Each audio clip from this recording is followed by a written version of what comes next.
And then she said these three magical words that every business person, every entrepreneur, every person who sells anything in the marketplace wants to hear from their consumer. She said, oh, it doesn't matter. And here we go. She said, I trust you. Hey, welcome back to the show. Listen, it's Cornell Jermaine, and I'm so happy that you chose to join me once again for another episode right here. Listen, we're here for another great episode, and today we're going to talk about this one thing. This one thing. Hey, Marie said it. This one thing we got me tripping. This one thing that got me tripping. This one thing that you need to stay in business. You need this in order to keep you in business. If your business is going to survive, it must start here.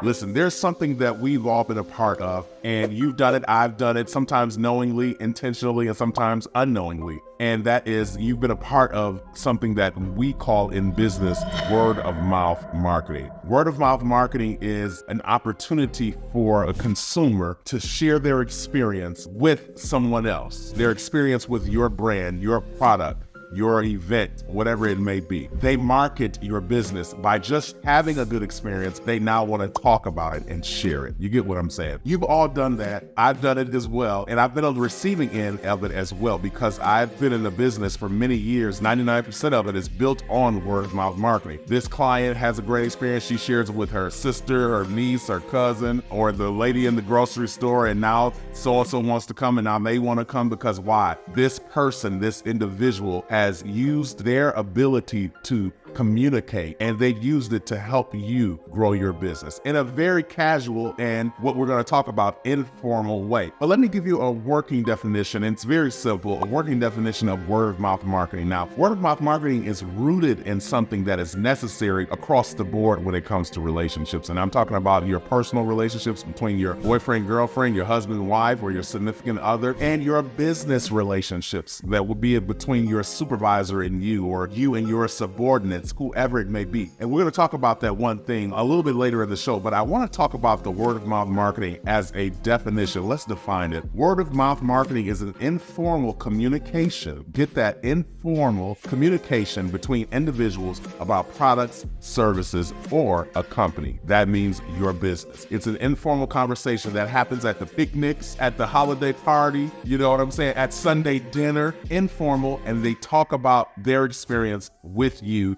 your product or brand. Let's be real, consumers, and if you're a consumer, you understand this as well. Consumers are less apt to believe what a brand says about themselves, what the brand says they can do. Sometimes you can have a great pitch and you say, I can do this, I can do that. But guess what? In this era of savvy consumers, people are going to be going to do their due diligence. And part of that due diligence is going to be calling so-and-so or this person or that person to see how their experience was or what their product was like when they bought it from you. Get what I'm saying? So it's an informal conversation between individuals about your product, brand, or service. And consumers are less apt to believe these days because if you're honest, and I've been there, we've all been swindled. You know, we've all been hoodwinked and bamboozled at some point by some shady business person who had all of the talk and no follow through, you know, who had all of the bullet points and features and benefits and FAQs, you know, all the questions were answered, but when it got time for them to produce, when it got time for them to show up, they fell short. And now you're out of money, you're out of time, you're out of energy that you put into something that you thought was going to work for you. So now in this day and age, people are not just believing you're a billboard. They're not believing you just believing your tagline. They're not just believing your Instagram post. They want to know who else can vouch for you.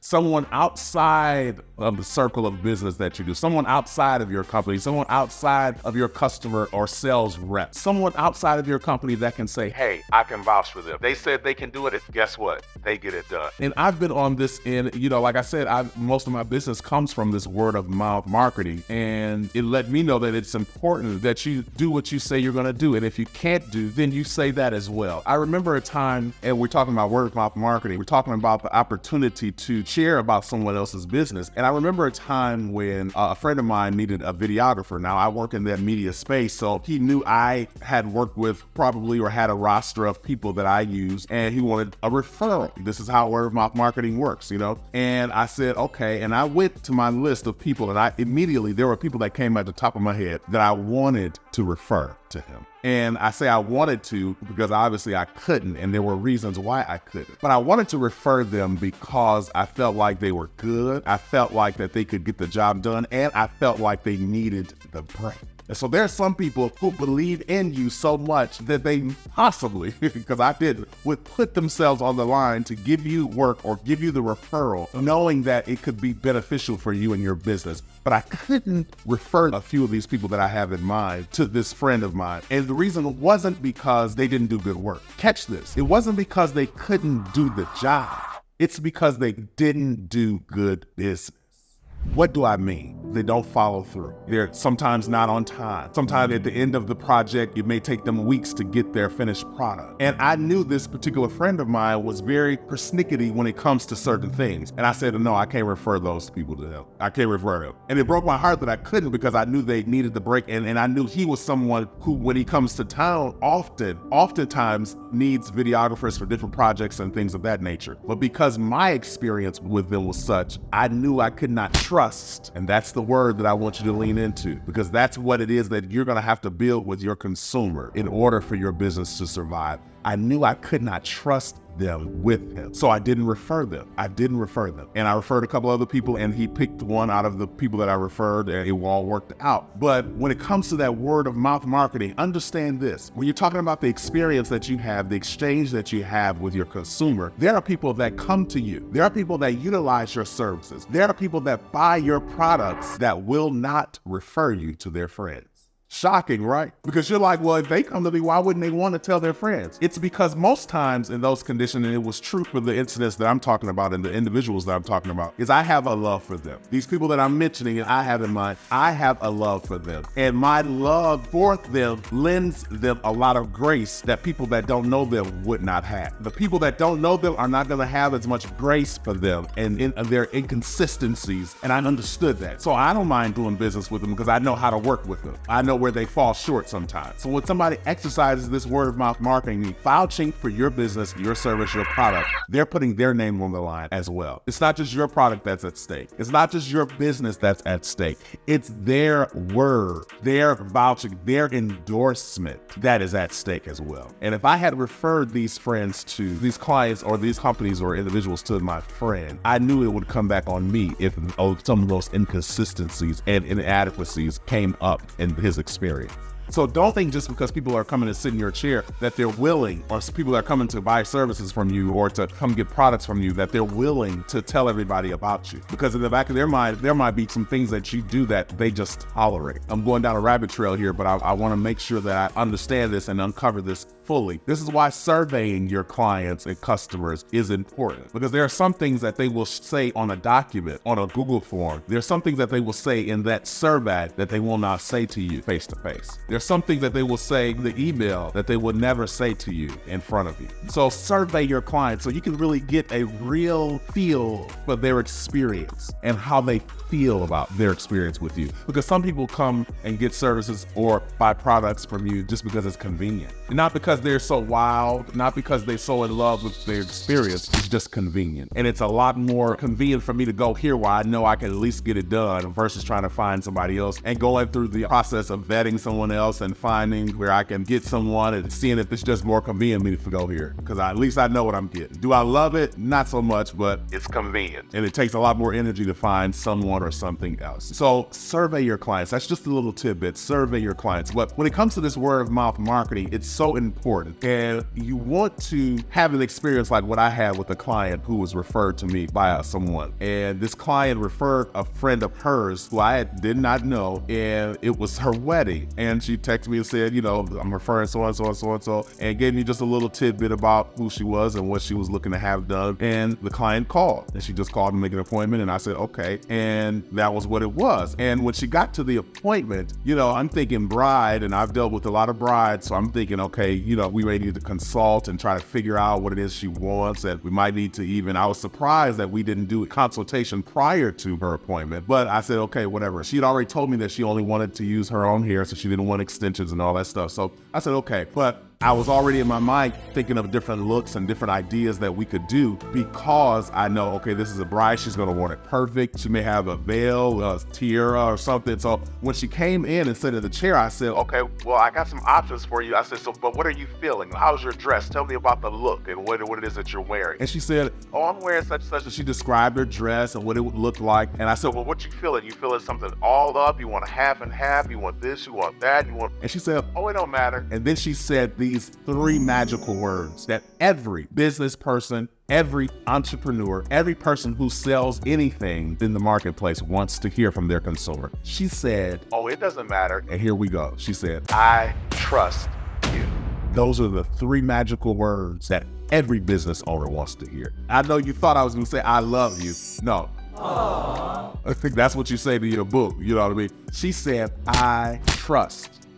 And it was in that moment that I was able to woosah and relax and just do what I do. Because she knew, because of the endorsement of her friend who was a client, she spoke so well of me that she knew when she came, she had nothing to worry about. And guess what? She left happy and she has been back numerous times since. This is what you want from your customer. You want to build a level of trust, and the level of trust begins with each customer that sits in your chair. It doesn't start just by you selling yourself during the consultation process, or printing bullet points on a website, or posting a caption on social. That's not where the trust begins. The trust begins when they have a hands-on experience with you. And each individual, if you're one like me who services clients, individual clients, each one of them has to have this experience and this trust in you in order for the word of mouth marketing strategy to work in your favor. And all you have to do is 5 simple things.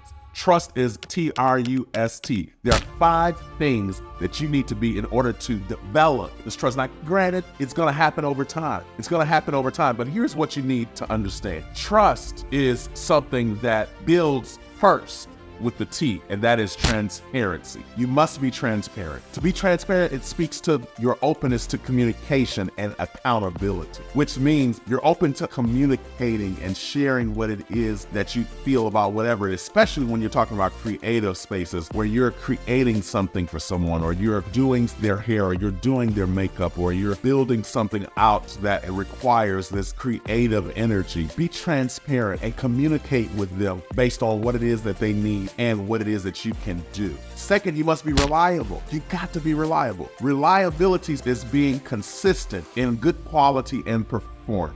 This happened to me here just maybe the last year or so, where I had a client who had been with me for years. And in this business, sometimes people come to you and they get 1 or 2 things, and they typically get this style or that style, and they get that because that's what they love from you. Well, what happens is after so long, and if you're a hairstylist out there, you understand what I mean. After so long, in the back of their mind, they think that's all you can do. But it's not all you can do, it's just all they've ever wanted. And because you do that so well, they often think that, Oh, I don't think he does short hair. Oh, I don't think he do updos. not that you don't do it, it's because that's all they get and that's all they want.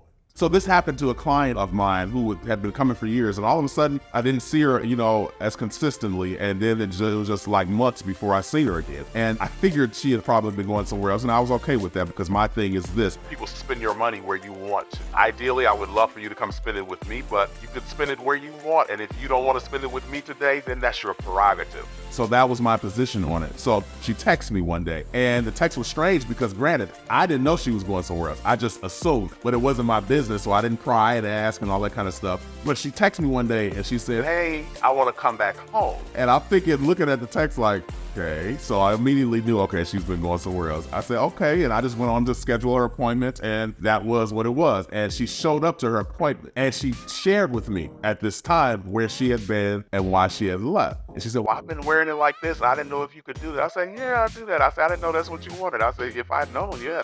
what happened is she saw somebody else and she said, I want that. And that's what I've been looking for, versus communicating it with me, because I'm thinking she's pleased with what she's getting. This is why those surveys are important. And sometimes when you've been in business a while, you don't survey because you're used to just doing what you do. Your clients come, they used to you, you're used to them, and that's it. And it's easy just to go with the rhythm and the motion of things versus taking a beat and saying, Okay, are you pleased? me? What have you liked? What have I been doing that you would like to improve? You know what I mean? What styles do you have in mind moving forward? You know, Where would you like to go next with your look? all those things. I hadn't done those things. That's when I learned how important they were. But she'd share with me, I didn't know you could do this and that, and so I went over here, but oh, she do a good job, but She said this one thing. She said, she just ain't serious about her time and appointments, and she canceled your appointments. I was sitting there past hour, and then she canceled on me, you know what I mean? And then I tried to book it, she just said she can't book me, and I had to call back.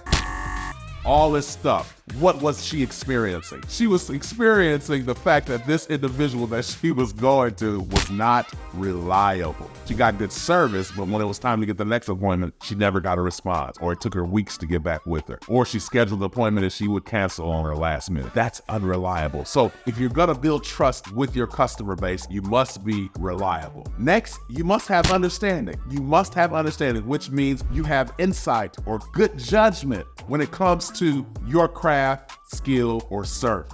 You must understand what it is that the client is looking for. You must understand your ability to perform. So don't be saying, I can do this and you can't, and you try to figure it out on the fly. That's not gonna build trust. You must understand and have insight or good judgment as it pertains to your skill set, your craft, your product, or service. Next, you must have sincerity, meaning you are free from deceit. You're honest about what you have to offer. You're not trying to swindle them. You're not trying to talk them out of money. You're not trying to upsell them just because you can, knowing they really don't need it. You must be sincere. And last, you must be thorough. That means taking care, having regard for every detail of the process. That's trust. When you're transparent, reliable, understanding, sincere, and thorough, you're guaranteed to build trust with your client base. And if you have trust, you have a business that can thrive. Listen, I want to leave you with this thought by Zig Ziglar. Zig Ziglar said this. He said, if people like you, they will listen to you. But if they trust you, they will do business with you. You just don't want people to like you. The likes, what does that look like? Oh, Instagram, they like and tweeting it, giving you hearts and all that stuff. Yeah, they like you. They like it. They like your pictures. They like your posts. But if they can find trust, a place of trust which is sacred, if they can find that sacred place of trust in your product, You have a business that will thrive for generations to come. listen, that's all I got for you today. I'm so glad you joined me. If this has helped you in any way, be sure to like it, share the video, and subscribe to the channel. Listen, we got so much good stuff going on, and listen, we got more good stuff to come, and you don't want to miss it. Subscribe to the channel and hit the notification bell, and I'll see you here next week, same time, same place. Take care.